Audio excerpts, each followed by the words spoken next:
This is Talk Business and Politics with Roby Brock.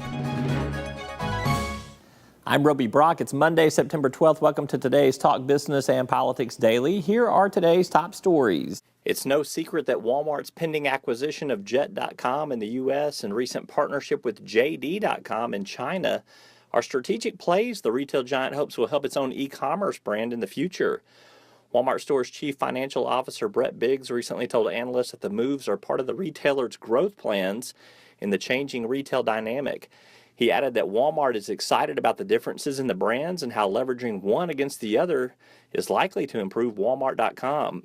Read more analysis from Kim Souza's article at talkbusiness.net. Nursing home operator Golden Living may be in the process of selling 3 of its service companies and possibly scaling back to operating only around 1/3 of the nursing homes it now manages. That could have a major impact on the Fort Smith jobs numbers. A new economic survey conducted by Dr. Greg Hamilton with the Institute for Economic Advancement at UALR shows that the loss of 600 to 900 jobs in the Fort Smith region, if Golden Living were to close down some of those units, could result in more than $100 million in lost labor income and could result in state GDP loss of $194 million. Arkansas Governor Asa Hutchinson, the state Surgeon General Dr. Greg Bledsoe, and members of the medical community dialed up their push to oppose the 2 medical marijuana amendments on the November ballot, with Bledsoe saying that, quote, big marijuana is simply big tobacco painted green. Hutchinson said during the event held at the state capitol, the ballot initiatives bring more problems, do not solve the issue, and do not lead to good medical practice. Supporters of the measure called Hutchinson and Bledsoe's comments, quote, offensive to sick and dying patients. And those are your top stories of the day. You can keep up with these stories and more on our website at talkbusiness.net. More to come, including John Brummett with the Arkansas Democrat-Gazette. What's his take on Hillary's health issue? Paul Gatling with the Northwest Arkansas Business Journal tells us what's on the cover of the latest issue. And Congressman Steve Womack says there is a big funding priority for Congress to approve before its October recess. We're about to explain after this. First Security is here. Only here.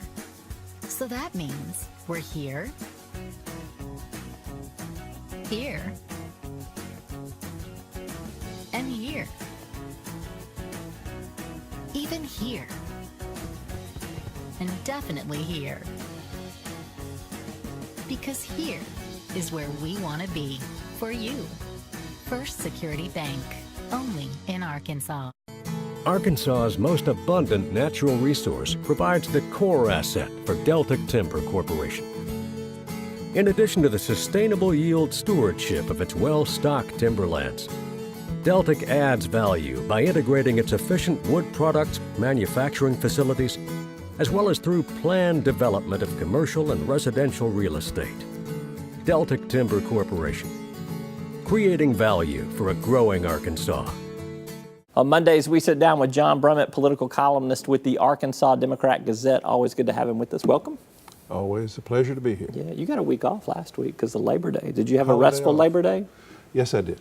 Good. Did you? I did. It was pretty restful. We're refreshed, ready to talk some politics. Well, let's talk about someone who's not refreshed, and that would be Hillary Clinton. She seems to be under the weather. Good Did you like that? Was excellent. She is apparently suffering from pneumonia. There was a big kind of health scare yesterday. It is feeding a right-wing conspiracy that's been out there for a while about her health. What's your take on Hillary's health? Well, not to give away my entire column for tomorrow, but your question goes to that. Basically, I say this is kind of a microcosm of her entire political persona and the current climate. It's pretty obvious to me, and I think to everybody, what happened. She had this cough. They're putting it down as allergies. It wasn't going away. The doctor says, let's run a chest x-ray, tells her on Friday, you've got pneumonia. Why don't you rest for 3 or 4 days, and I'll put out a statement. And Hillary, being averse to giving anything to the right wing, which gives her pure hell, I can just hear her saying, yeah, you don't understand, doctor. I mean, they're out there saying I've got Alzheimer's or Parkinson's or a neurological disorder. If I go away for 3 or 4 days, they're going to think pneumonia is a ruse, and it's just going to be horrible. And Sunday is the 9/11 commemoration. I've got to go. So, and that's a bigger that has bigger application in terms of Hillary's style. She so despises the right wing, which so despises her, that she won't be forthcoming. And as it turned out, she would have been better off, I think, to have just put out a statement on Friday with the authoritative statement of a doctor, and not gone to the deal and let Tim Kaine or Bill Clinton represent her there. I think she would have been too sick to represent the United States at one of the biggest anniversaries of the most important events in our nation's history. She would have, but there may not be a great deal of political benefit in ridiculing a woman who has pneumonia.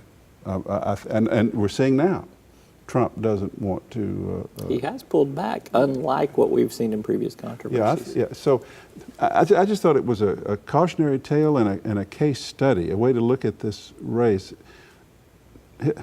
Hillary simply cannot be forthcoming. She's simply averse to full disclosure, and you have to be somewhat sympathetic to her. I mean, my goodness, she's had a lot of horrible things said about her, and she doesn't want to feed what she calls the vast right-wing conspiracy, which I actually think exists.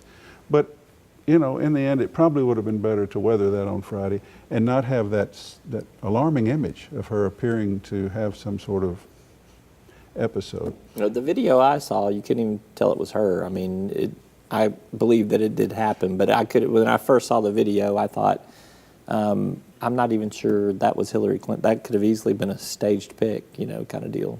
But I know it wasn't. Never occurred to me because they didn't argue that was the case.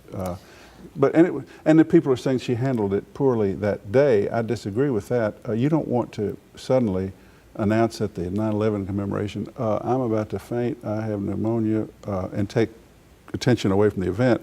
She tried to get away, and her daughter happened to live nearby, so let's go there and get hydrated. So I didn't have any problem with that. And I don't even have any great problem with her not being forthcoming on Friday.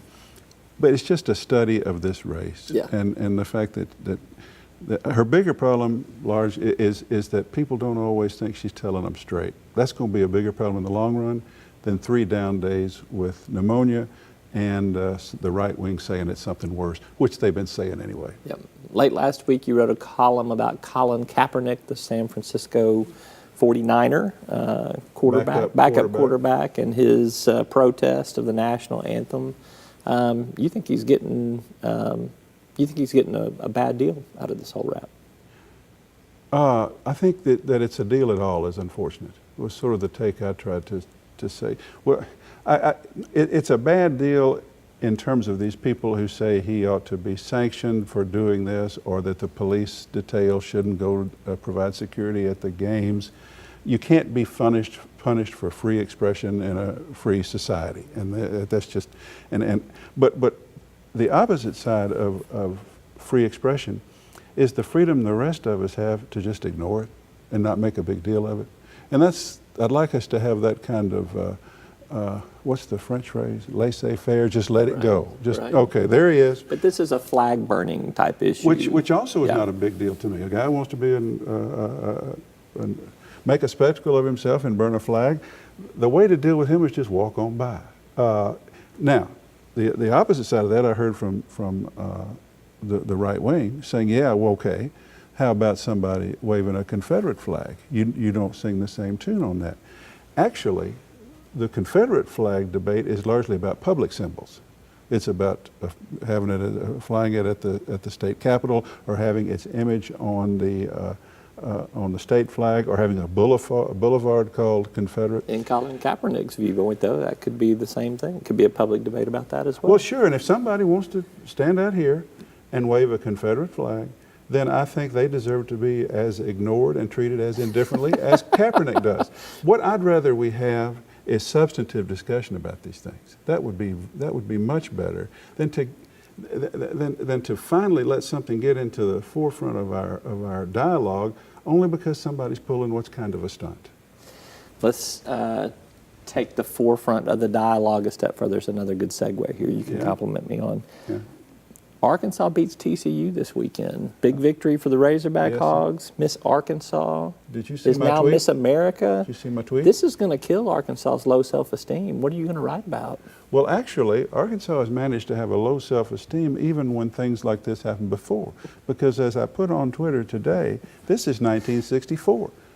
Were you born in 1964? I was a year away from being born, just to make you feel you were being your thought age. about by your parents. Okay. Perhaps. In 1964, Donna Axum of El Dorado, Arkansas, was Miss America, and that season the Razorbacks went 11-0, extending to January 1, beat Texas, beat Nebraska, won a version of, the prevailing version, post-bowl version of the national title. So this has happened before. I put on the Twitter, I'm just living 1964 all over again. How did the Razorback team do in 1982 when Elizabeth Ward won? I don't think they did nearly as well. 81, they had a good team. They went to the Sugar Bowl that year. Are you just showing out by knowing that? Or I know these things, trust me. 81, they went to the Sugar Bowl. Kevin Scanlon, the quarterback? Correct, yes. See, I should still be doing that color commentary.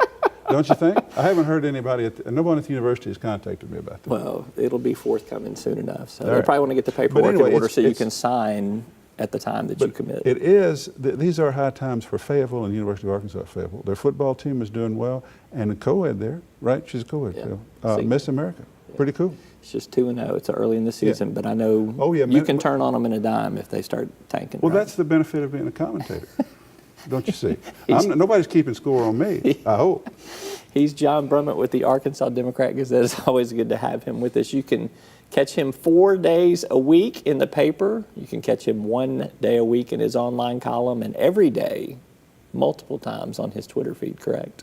Well, 3 days in the paper, a fourth is online. You gave me credit for 5. I was pretty close. Yeah, good enough. Good enough. Thank you. Uh-huh. When we come back, a look at the cover story of our newest asset, the Northwest Arkansas Business Journal. And what does Congressman Steve Womack say is the biggest funding priority before an October recess? We're back after this.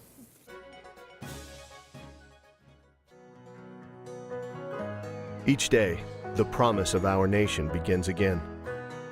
Arkansas and America, moving forward.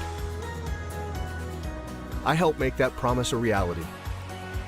It's not for everyone, but people everywhere depend on us. Oh, I love you too, sweetie. Trucking delivers, or everything stops. And that's what drives me. I did. As Arkansas's population grows, so do our energy demands. But with the right mix of resources, reliable, affordable power will always be a reality. These resources are all around us in our rivers, blowing through our trees, even right below our feet. The answer isn't focusing on one resource, it's embracing them all.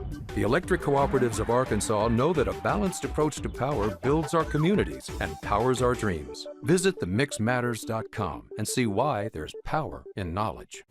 Earlier this month, Talk Business and Politics announced that it will acquire the Northwest Arkansas Business Journal.